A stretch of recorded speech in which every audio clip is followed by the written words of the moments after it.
One thing we all have to consider as Aussies is just how fast we jump to conclusions in cases like this. There have been a couple of Hollywood movies made about this tendency of ours. One of them was Evil Angels, or A Cry in the Dark, about the Azaria Chamberlain disappearance. The timing of Brittany's interview, just 3 months before the federal election, the absolute certainty that so many had of her victimhood and of Learmonth's guilt, proved once and for all that the presumption of innocence in sex crime cases in Australia is all but lost, and we need to regain it.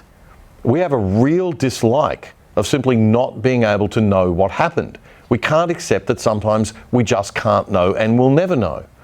But we need to learn how to do that if we're going to be responsible citizens.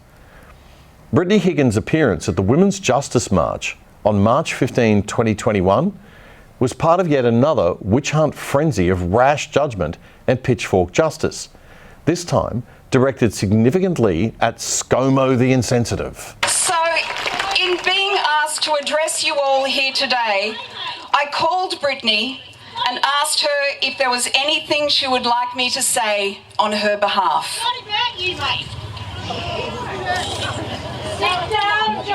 And her immediate answer was yes.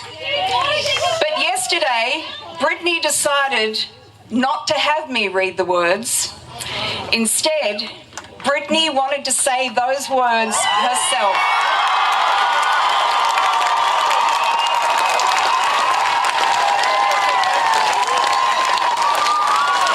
In person, right here on this stage. So, ladies and gentlemen, it is my enormous honour to introduce to you all one of the most courageous women I know, Miss Brittany Higgins.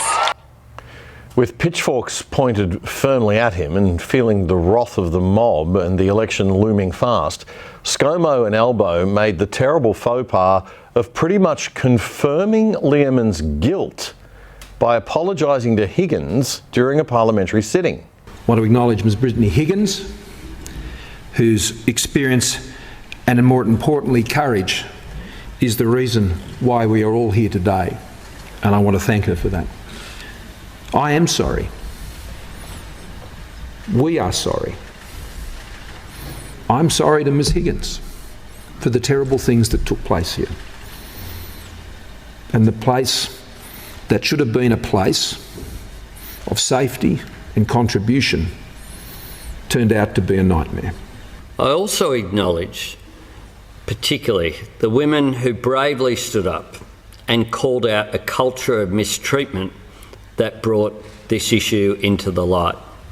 And I particularly pay tribute to the courage of Brittany Higgins, who's with us today. You have torn through a silence that has acted as the life support system for the most odious of status quos. To describe your experiences is to relive them. I say to everyone who took part, that took a level of courage that you should never have needed to show.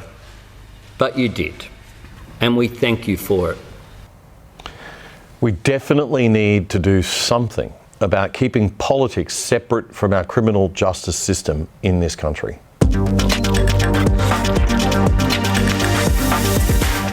If you enjoyed that content, there's lots more where that came from. The Other Side Australia is back every Tuesday and Friday on ADH TV and all good podcast platforms. It's your weekly short circuit summary of the best news commentary from Australia and abroad. Don't miss it.